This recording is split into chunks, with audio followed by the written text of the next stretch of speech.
All right, is this thing on? Let's just get started. Hello and welcome. My name is Daniel Park.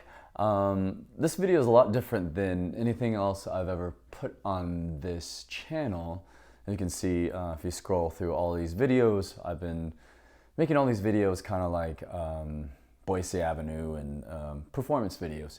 And so I'm putting this up because I've kind of switched my thinking. It's been pretty much exactly 15 years since I quit my engineering job to pursue music full time, and wow, it's been an incredible journey. And so I just thought, I think 15 years is a good point to start conveying just really the message of what's been happening in my life as a full-time musician from an engineer before working in the corporate world. But here we go.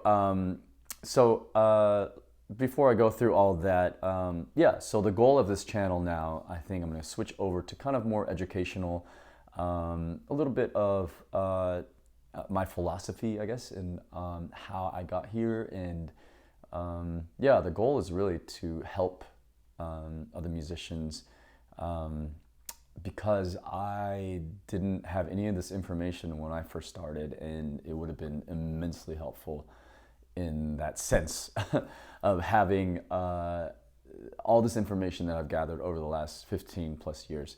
Of course, I was doing music before that, and we'll go over that. So today's video is going to be more about, I took a bunch of notes about kind of my history in understanding like how I even got to this point. I'm actually sitting right now, it's snowing outside, but I'm in Niseko, Japan, still performing gigs here pretty much almost every day. I got to start performing in about 2.5 hours, but I can't believe it's been, wow, time goes by so fast. 15 years, almost to the day that I became a full-time musician. So it was actually January 1st, 2010 when I was a full-time musician. But anyways, we'll get to that. Here's my story in a nutshell. I grew up playing violin. So I started violin in my family. Most of the kids took private violin lessons. And so I was one of them. I started when I was 5 years old, played a lot of violin and orchestra growing up. Even stuff like I would wake up at 5:30 in the morning before going to school so I could practice my violin for an hour before I even went to school. So that was just the level of dedication that I was doing. And so I was doing school orchestra also. I also was doing this like after school, like citywide orchestra where I grew up. If you didn't know, I grew up in Albuquerque, New Mexico. Kind of an interesting place to grow up, I think. I also picked up a guitar when I was 15.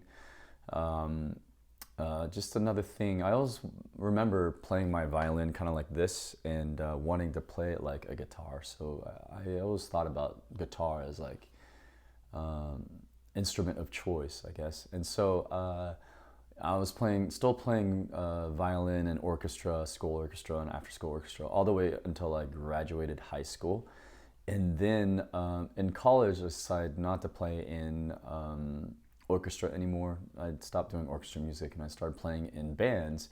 And so I would play violin. Actually, a lot of places where I went to college is actually 3 hours south of Albuquerque, which is called New Mexico State University. And so a lot of people there liked country music. And so it just so happens that, like a fiddle guy really fit in a lot of bands and in that area. So it was cool. And I also during that time was doing a lot of backup sing vocals for the band and stuff like that. So that was fun. Had a really good time doing that. And then after college, I decided, actually, it took me 5 years to get my engineering degree. So got my electrical engineering degree, and I lined up a regular job, a engineering job, beginning salary. I believe it was like maybe 50 something thousand a year. So nothing crazy as far as like, it wasn't like a massive amount of money. But I remember my take-home pay was, I think like $500 or $600 a week. Yeah, that makes sense. I think like something like that. And I'll get back to that because another thing about this channel is I want to be kind of really transparent about the money aspect, because I think a lot of musicians are kind of weary, especially when it comes to the finances. So we'll go over that more and more. So anyways, I got I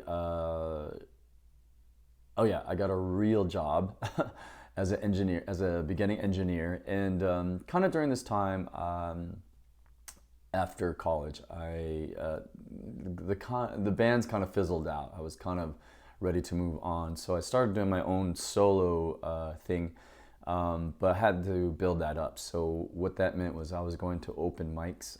There was an open mic I went to every Tuesday night, and it was at this bar somewhere in town, and I remember thinking, wow, these guys are performing the same 2 songs every week.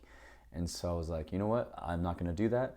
And so I dedicated time every week to learn and memorize the lyrics and the music to at least 1 new song a week.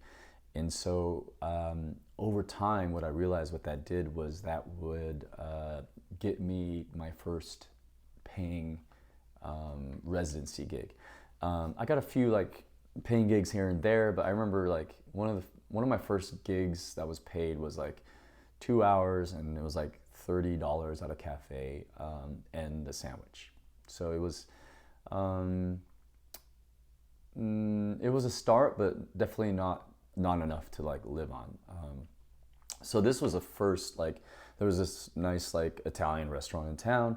The manager saw me performing at the open mic, and so I think the open mic was so important.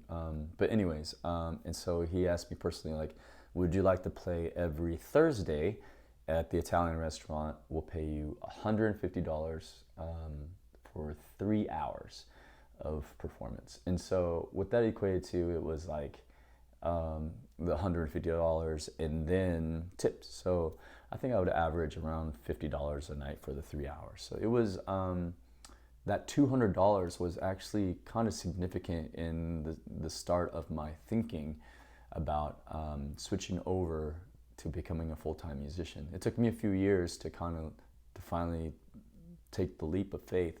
But yeah, here I am now 15 years later,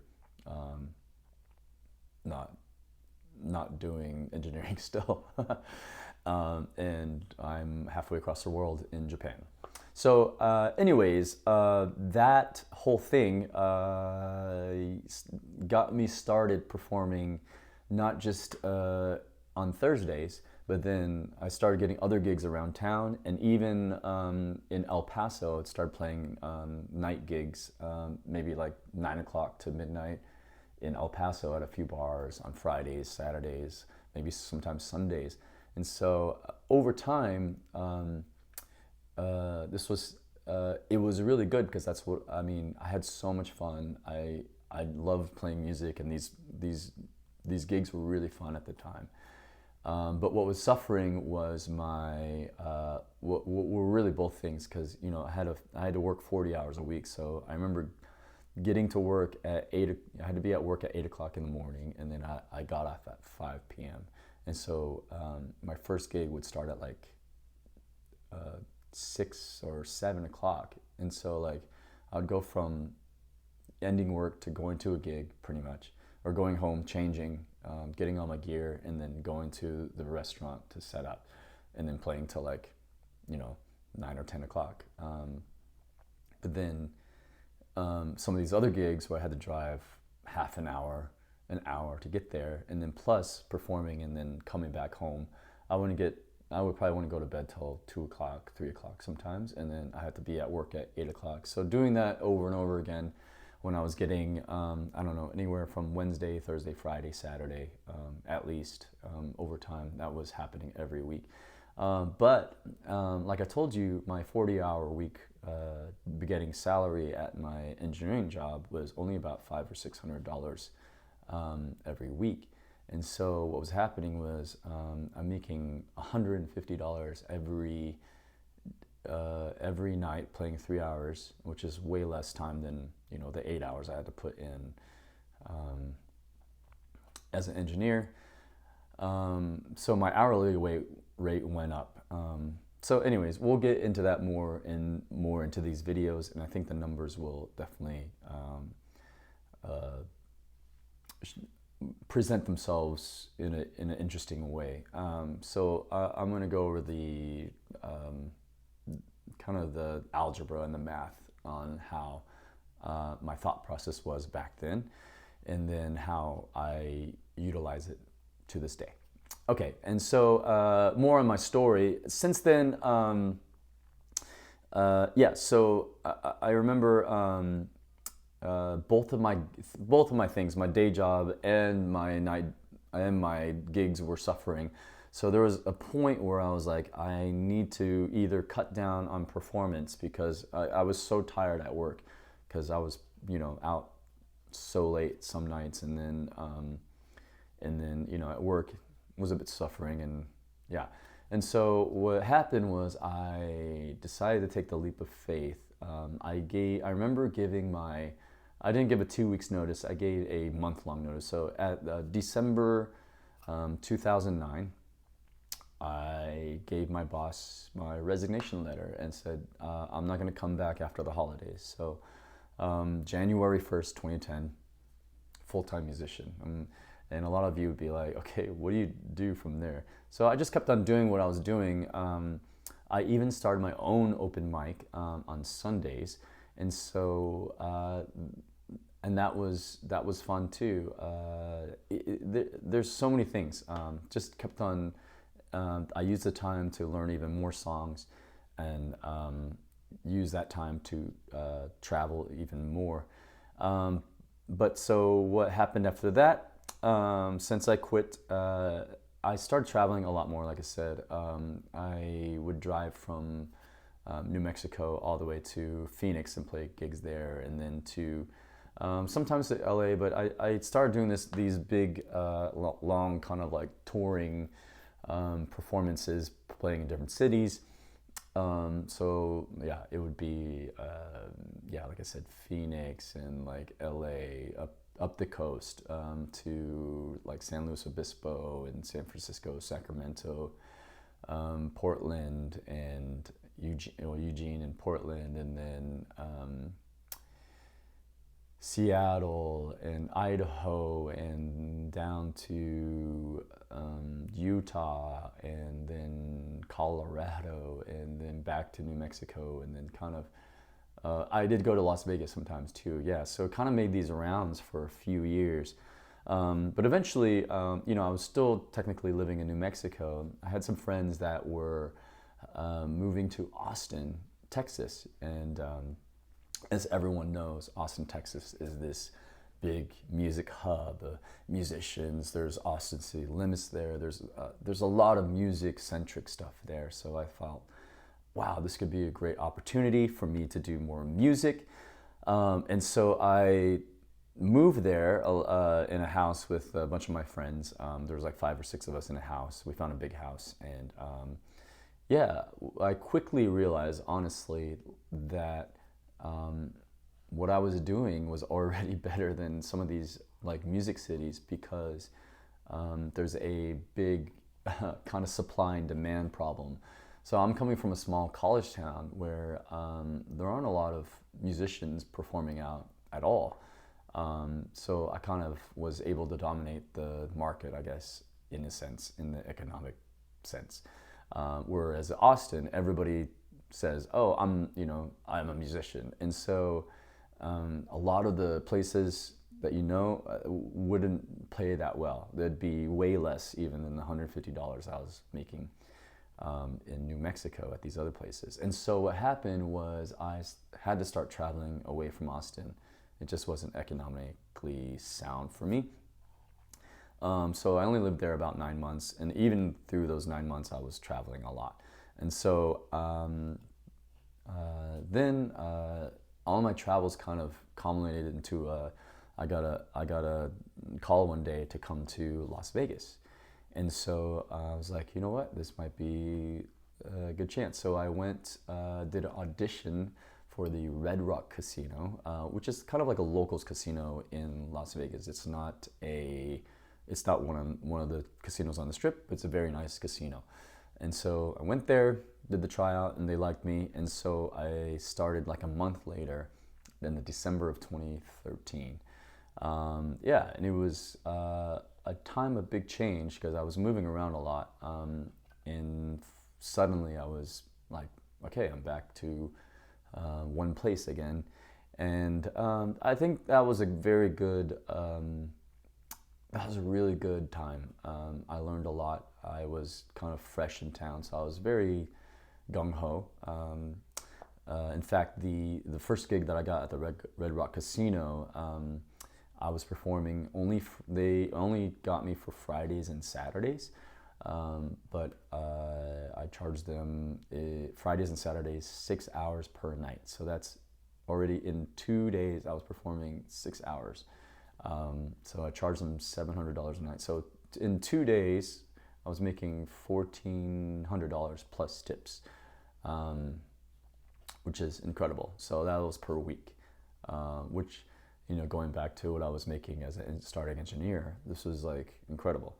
And I was only working 2 days a week. And so soon enough, I was getting more and more gigs. My second residency, I was getting I got another one in the Bellagio on Tuesdays because some people saw me performing there at the Red Rock Casino and said, hey, I like that vibe. We want to bring it to our bar in the Bellagio. And so, yeah, I think if you think that was just lucky breaks, you'll see that sometimes if you bring a unique vibe or a unique sound, and we'll go over that in another video. But anyways, and so, yeah, eventually I had to get an apartment. My apartment was, I think it was around $1,100 or $1,200 a month. But being that I'm making, even just with the 2 regular gigs a week, I was making $1,400 a week plus tips, which was even way more. People were very generous back then. So it was doing good. And I got the Tuesday gigs eventually on the Strip. And then over time, I started expanding. I was performing all over the Strip, no problem. But the only thing that was happening was I was just getting busier and busier.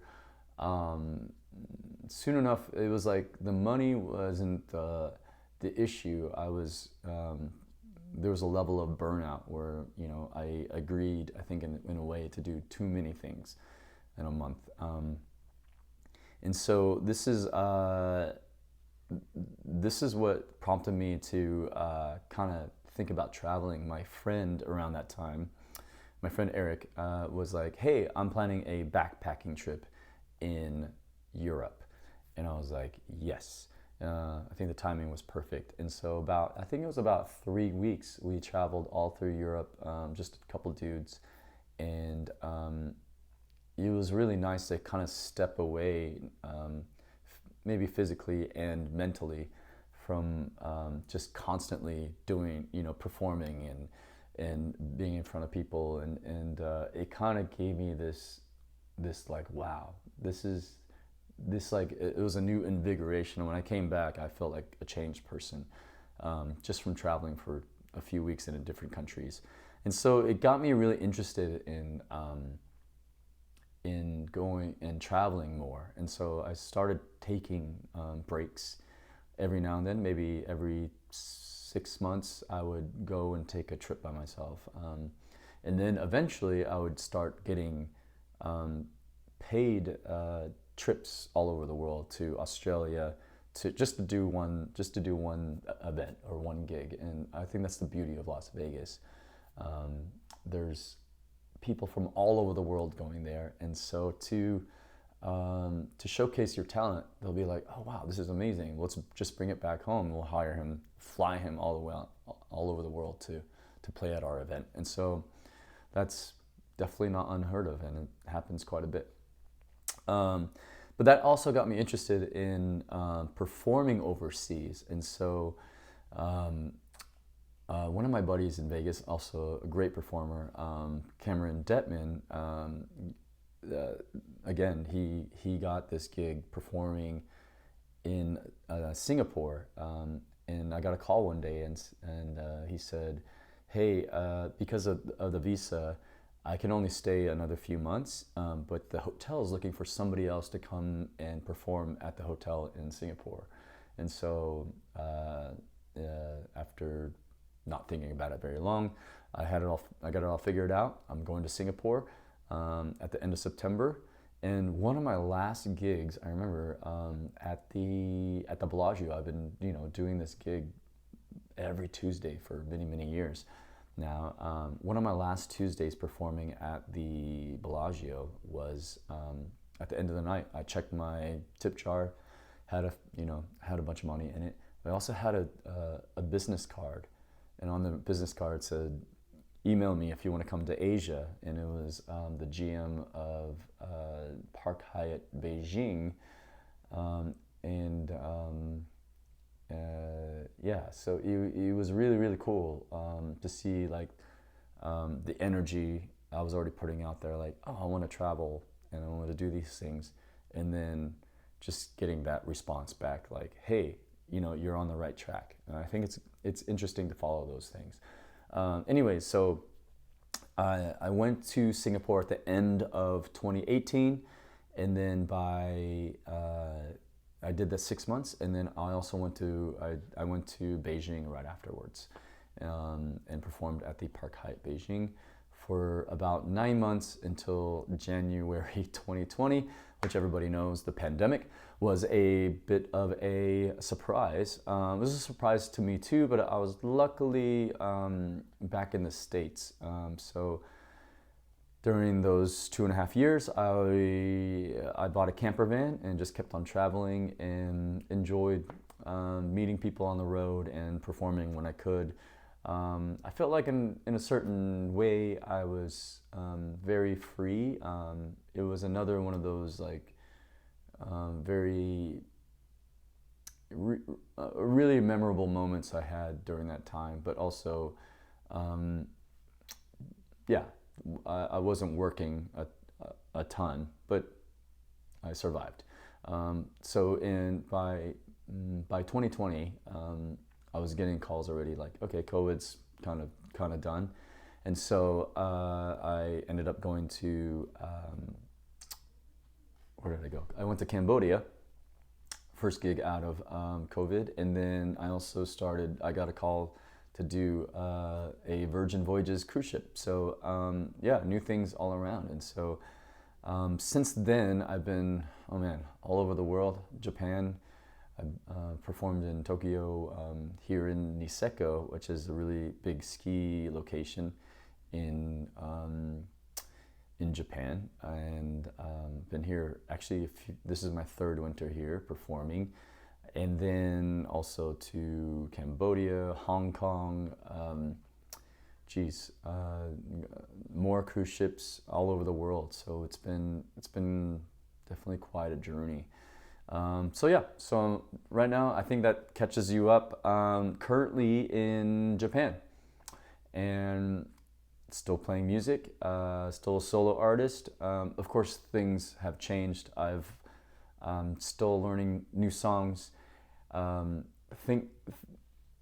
I think about stuff has evolved over the years, and I think 15 years is a good chunk of time to share my kind of knowledge and philosophy on how I got here. I think it's enough time, enough experience, and so really, I want to cut this off pretty soon.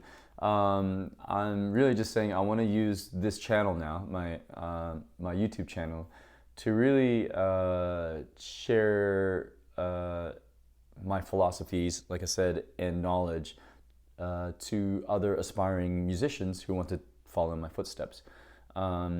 It's because I didn't have this knowledge growing up, and I think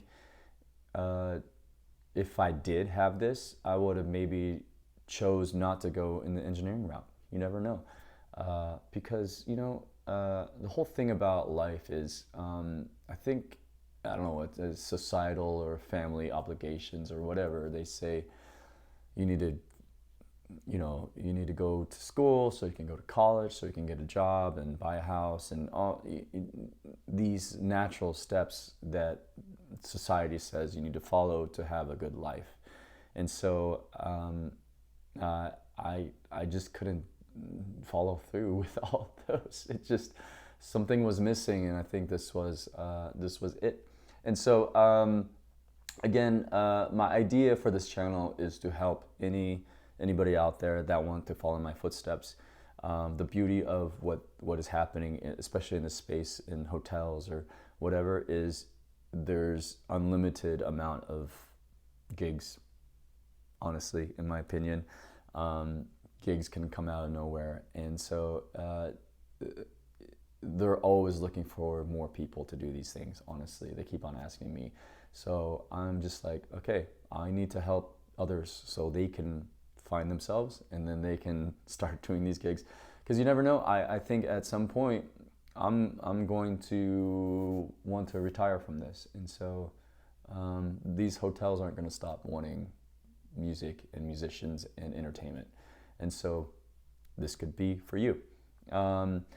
Anyways, I want to share. I also want to share like practical applications of what I've learned traveling overseas. Of course, there's so much involved, which kind of means understanding how to live semi-minimalist. I would say I'm minimalist to a very certain degree, only because I travel a lot. And then yeah, so that's it. And sharing is caring. I really believe that the knowledge I share to you, or to whoever needs to hear it, is for you. Like, whoever needs to hear this, I just need to get it out so the right people can hear it. And so yeah, I think that's it. I'm gonna wrap this up so it's not too crazy long, and I'm just glad I'm starting somewhere. I really thought, what if I made this video like this or like this, and it just was too intense. I'm not a video editor, and I know how to do it, but I don't want to put the time to doing it. So I think doing it like this, talking head or whatever. But please give me some comments if you have any questions. We can discuss anything you want. This is just a start. I've been wanting to try to share my knowledge for the last few years, realizing that now is as good time as ever, and I can say, you know what, I just need to get started. And so here, it's January 2nd, but yeah, it's been 15 years since I became a full-time musician, and there's no stopping. So anyways, good luck to you, and hope you have a great new year. Ask me some questions, and we'll just keep on having a conversation from here. All right, cheers.